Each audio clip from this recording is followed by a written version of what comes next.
Welcome to topic 7, lesson 6. Divide a decimal by a decimal.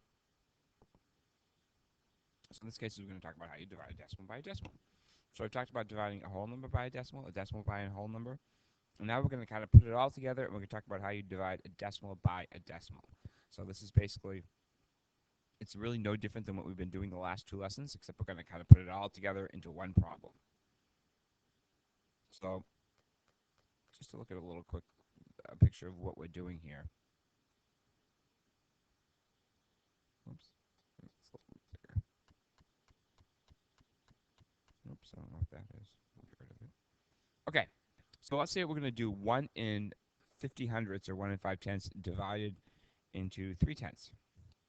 I'm going to show this in the picture first of all, and I'm going to do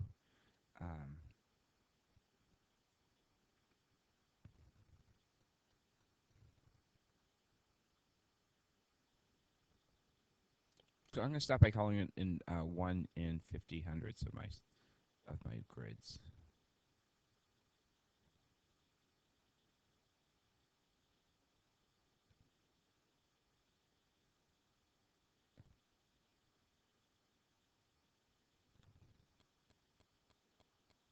Almost there.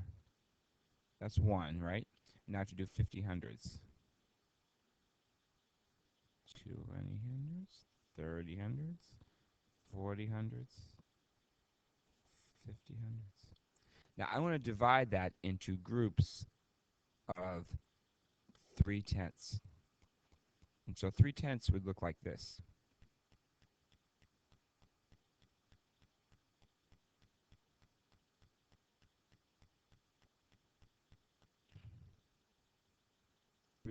Or 3 tenths is, remember 3 tenths is the same as 30 hundredths. So 3 tenths and 30 hundredths. Remember, you can put a 0 onto the end like that and it stays the same. So there's 3 tenths.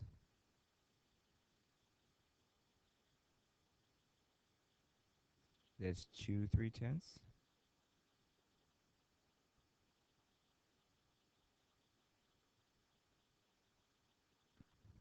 There's 3 3 tenths.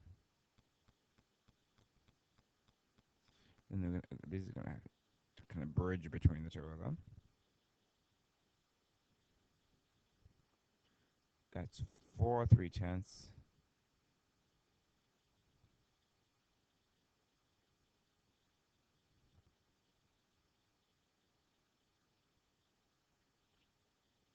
And that's 5. So how many groups of 3 tenths can I have in 1 in 5 50 hundredths or 1 in 5 tenths? I can have 1, 2, 3, 4, 5. So the answer to this would be 5.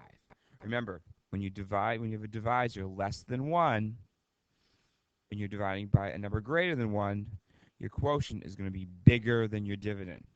We're used to the other way around, but in this case, when this divisor is less than 1, and this is greater than 1, your quotient is going to be bigger than your dividend. Okay. So let's try and do this out. We're not going to go around drawing pictures, right? So let's see what this would look like if we were going to draw a picture. This is another one you could draw a picture of. It would be kind of interesting. But so we're going to write this out just like we would anything else.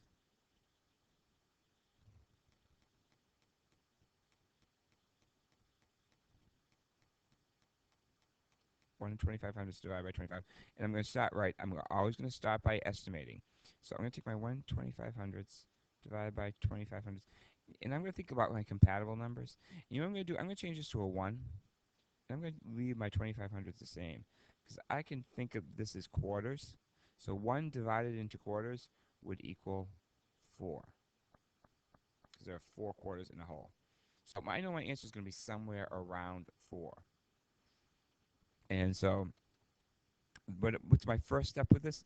My first step is I've got to multiply, right? I've got to multiply. I can't divide by 2500, so I've got to get rid of that. So what I'm going to do is I'm going to multiply this by 100. And now my decimal point is there. I'm going to actually even erase this decimal point. And since I multiplied this by 100,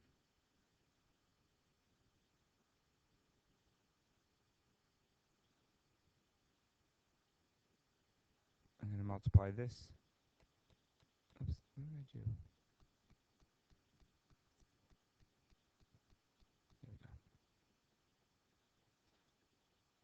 to multiply this by 100. I'm actually going to go again. I'm going to go through. I'm going to even erase that decimal point, so I don't want to get confused by it. Okay? So I multiply my 25 hundredths by 100ths. So now I'm going to multiply my 1 and 25 by hundredths. What you might want to do is, what might be easiest to do is to even do it up here in this part of the problem. So that way you don't have all these lines and all that stuff. So you might even think of it instead, think of it like this. Yeah, I'm actually going to even erase this. Is again, start with that divisor and think, okay, I've got to multiply this by 100. So I'm going to multiply this by 100.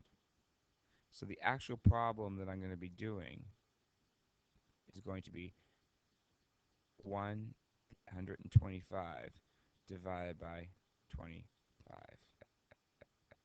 And so 25 goes into 125 how many times? Sure enough, it goes 5 times. And it would be 5. 5 is pretty close to 4, so I've got a reasonable answer. Now, you could end up with something with a decimal in it. That one doesn't either.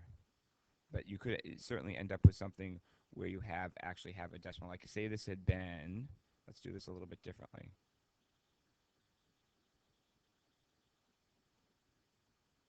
Say this had been 125 thousandths divided by 25 hundredths. Now we would be moving over, this would go over 100. Right, we multiply that by 100, so move that over 2 places. This would go, multiply that by 100, so we'd move that over 2 places. And now that would be our new decimal places. So in this case, now we are doing 12 and 5/10 divided by 25. It still goes in 5 times. I'm going to put my 5 above the 5 because that's what I'm multiplying. The 25 is not going to 1. It's not going to 12. It's going into the whole 125. 5 times 25 is 125. 0. Now I'm going to bring up that decimal place. Now that would be 5/10. So sometimes you might have a problem where when you move the decimal place over, like I did, moved it over here, it moves it actually into the number. In this case, we did 2, and it made them into both whole numbers. They won't necessarily, the divisor always ends up having to be a whole number. The dividend won't necessarily be a whole number. Okay, why don't you give this one a try? This is actually pretty easy. You might even be able to do some of this in your head. Okay, so let's try this.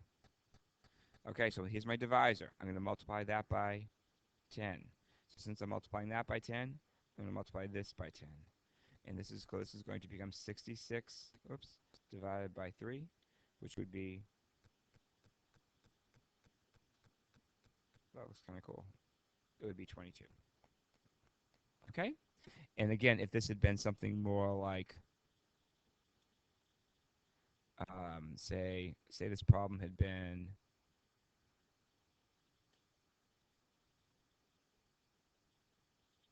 66 hundredths divided by 3/10. You'd move this over 1 place to make that 3. This would become 6 and 6/10. In this case, it would become 2 and 2/10. Okay? And that's how you do this. Thank you for listening.